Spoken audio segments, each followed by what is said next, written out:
খড়ের ছাউনিটার কোণে ঠেস দিয়ে রাখা শেওলা পড়া বাঁশ জড়িয়ে তাতেই মাথা ঠেকে দাঁড়িয়ে আছি। অজান্তে একরাশ মুগ্ধতা ভর করেছে মনে, যার প্রবাহ হয়তো অজান্তেই হাসি হয়ে বেরিয়ে আসছে। প্রচন্ড জোরে বৃষ্টি শুরু হয়েছে। বাজনা পড়ল মেঘের গর্জনটা আছে। সামনে রূপকথার তেপান্তরের মাঠের মতো ঘাসের আগায় মুক্তদানা বিছানো সবুজ বিস্তৃত মাঠ। বৃষ্টিতে ভিজে নিজের মনকে খুশি করার উপযুক্ত পরিবেশ, তবুও তা উপভোগের বিন্দুমাত্র খেয়াল আসছে না মনে। এই পরিবেশটা তো নিতান্তই আমার জন্য, কিন্তু আশির স্বপ্নে ছাপে মোনার চোখ শুদ্ধতে আটকে আছে। তার হাসিতে প্রাণোচ্ছলতাতে আটকে আছে। কালো হাফহাতে গেঞ্জি, গোড়ালির অনেকটা উপর অব্দি ফাঁস দিয়ে গুটানো কালো জিন্স, খালি পা, ফর্সা হাত পায়ে কোথাও কোথাও লেগে থাকা কাদা, ভেজা চুল থেকে টপ টপ করে পড়তে থাকা পানি, আর উপচে পড়া খুশি ঠোঁট জোড়ায় হাসি হিসেবে শোভা পাচ্ছে সুরথর। কখনো ঠোঁট কামড়ে, কখনো চুল উল্টে পায়ে ফুটবল খেলতে ব্যস্ত উনি। চারপাশে 7-8টা ছেলের দল ছুটেছে ফুটবল কেড়ে নেওয়ার জন্য।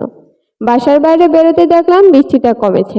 যাকে বলে ইলশুগুড়ি, গায়ে লাগছে না বললেই চলে। শুদ্ধ আমার হাত ধরে ছুটলেন। আমিও বিষময় নিয়ে শুদ্ধর সাথেই দৌড়াচ্ছিলাম। লোকটার চোখে মুখে এতটা আনন্দ আগে দেখেছি কিনা মনে করতে পারছিলাম না। হলেও প্রকাশ করতেন না হয়তো। একদম শিশুর মতো সবটা বেরিয়ে আসছিল তার হাসিতে।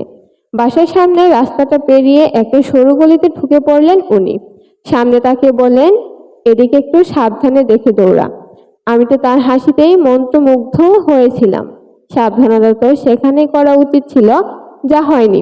বৃষ্টিটার বেগ বাড়ল। শুধু একটু গতি কমিয়ে হাত ছেড়ে দিলেন আমার। এবার দুহাত আমার মাথার উপর দিয়ে পাশে দৌড়াতে দৌড়াতে বললেন, চল আর একটু। তার দিকে তাকিয়ে থাকতে থাকতে চোখ ভরে উঠেছে আমার। খেয়াল হলো বেশ অনেকক্ষণ হলো পলক ফেলিনি আমি। একবার চোখ বন্ধ করে আবারও তার সাথেই পা মেলাতে লাগলাম। একটু দূরে এগোতে বিশাল একটা ফাঁকা মাঠ, একদম জনমানব শূন্য। অবশ্য বৃষ্টিতে কেই বা আসবে এই অদ্ভুত মানুষটা ছাড়া।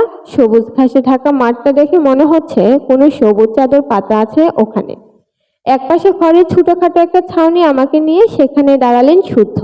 ওড়নায় আমার চুলগুলো নেড়ে চেড়ে বললেন, এখানে দাঁড়াবি তুই, এক চুলও নড়বি না। বলে উনি খড়ের ঝুপড়ি থেকে বাইরে বেরোলেন।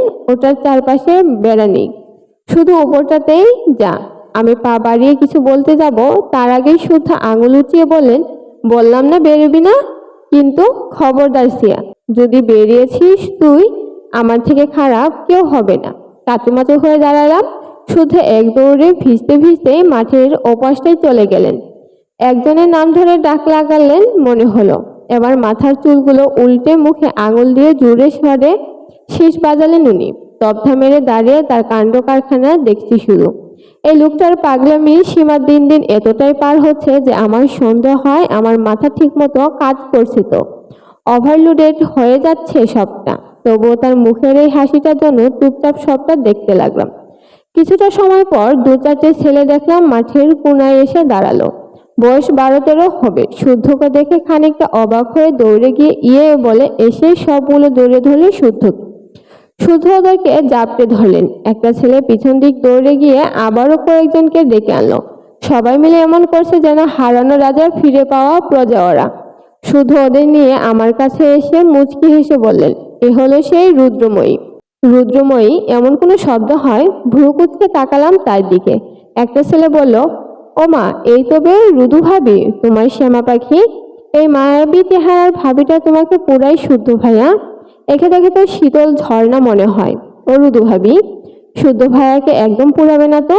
আর কষ্ট পাই ভাইয়াটা। হ্যাঁ তাই তো। শুনো রুদু ভাবি, তোমার নামে এত শত নালিশ জমেছে, অন্যদিন আসি শোনাবো। আজ বরং আমাদের ম্যাচ দেখো। শুদ্ধ ভাইয়ার শ্যামা পাখির গান শুনবো না আমরা? এতগুলো সম্বোধন মাথা ঘুরতে লাগলো আমার। শুধু ছেলে দুটোর দু কাঁধে হাত রেখে পিছনে দাঁড়িয়ে বললেন, শ্যামা পাখির গান শুধু আমার জন্য রাফি। বাসার সবাইকে শুনিয়েছিল, শাস্তি পেয়েছিল এর জন্য। কান ধরিয়ে রেখেছিলাম। হি করে হেসে দিল সবগুলো। এক ছেলে বলল, রুদু ভাবি, তুমি তাহলে আমাদের জন্য আজ দর্শক হও। এ মাঠে শুদ্ধ ভাইয়া বৃষ্টি ছাড়া খেলে না, আর বৃষ্টিতে একটা দর্শকও পাই না আমরা। আর হ্যাঁ, শুদ্ধ ভাইয়ের পক্ষে না বলে আমাদের হয়ে একটু চিটিং করে দিও। আমি হাঁ করে ওদের কথা শুনছিলাম। শুধু থুতনি ধরে মুখ বন্ধ করে দিয়ে বললেন, 3 বছর আগে প্রায় আসতাম ওদের সাথে খেলতে।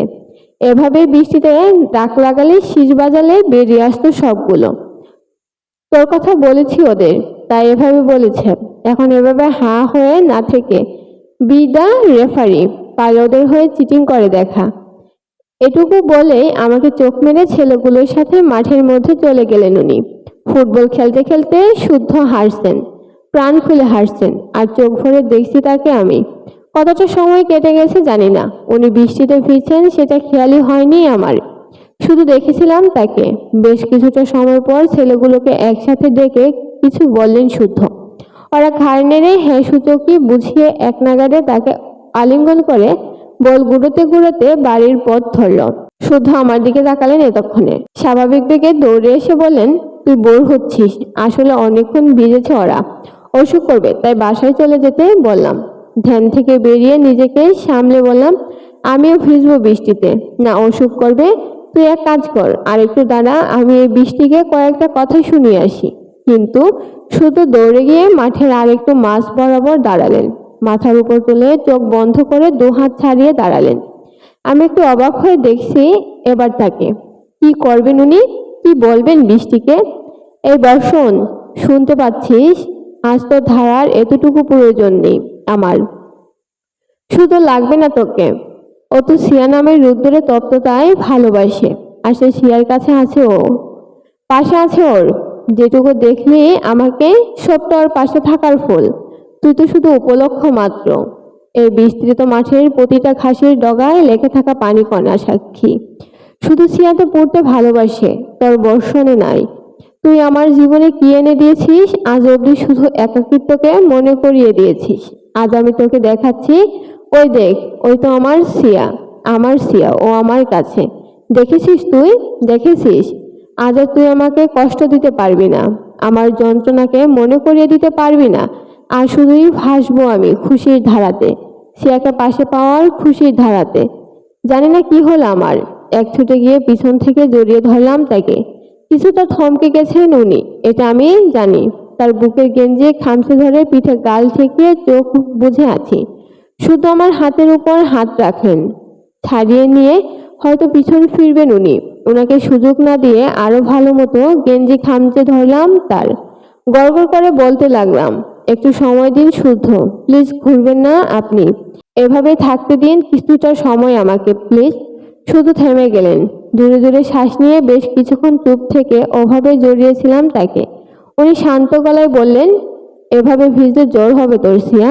হবে না, যদি হয় সেটা নিতান্তই আপনার নামের রুদ্দুরে পোড়ার ফল। আপনার কাছে থেকেও দূরে থাকার তীব্র যন্ত্রণার আগুনে দাহ হওয়ার পরিমাণ। বৃষ্টিতে ভিজে কিছু হবে না আমার। বাজ পড়েছে কোথাও, কিন্তু আজ তো কেউ আমাকে দমাতে পারবে না। আজকে শুদ্ধ সিয়া শুধুই তার। প্রকৃতি নিজে বাধ্য করেছে আমাকে, নইলে এই সময় এভাবে বৃষ্টি হতো না। পরপর আরো 2টা বাজ পড়ার শব্দ। গুড়ালি উঁচিয়ে পায়ের পাতায় ভর করে আরো জাপটে ধরলাম শুদ্ধকে। একদম মিশে গেছি তার পিঠে। বৃষ্টি আবার তীরের মতো বিচ্ছে গায়ে। ঠান্ডা হাওয়া গায়ে লাগছে। পিছনে সে বাতাসে আমার সাদা ভেজা ওড়নাটা শব্দ করে উঠছে। সন্ধ্যার আগ মুহূর্তটা এটা, ঘরে ফেরার সময়। কিন্তু আমি কোথাও ফিরবো না আজ। আমার গন্তব্য তো আমি পেয়ে গেছি। কোনো কিছুর তোয়াক্কা না করে চোখ বন্ধ করে বলে উঠলাম, ভালোবাসি শুদ্ধ, খুব ভালোবাসি আপনাকে। আপনার মতো করে হয়তো নয়, হয়তো অতি সাধারণভাবেই, তবে আমার মতো করেই আপনাকে ভালোবাসি আমি। আপনার শ্যামা পাখি আপনাকে ভালোবাসে। শুনতে পাচ্ছেন শুদ্ধ? আপনার সিয়া আপনাকেই ভালোবাসে, আপনাকেই। এই উন্মুক্ত মাঠে চিৎকার করে যেমন বলছি, তেমনটা পুরো পৃথিবীকেও জানিয়ে দিতে চাই আমি। আপনাকে ভালোবাসি, ভালোবাসি শুদ্ধ, ভালোবাসি আপনাকে, ভালোবাসি।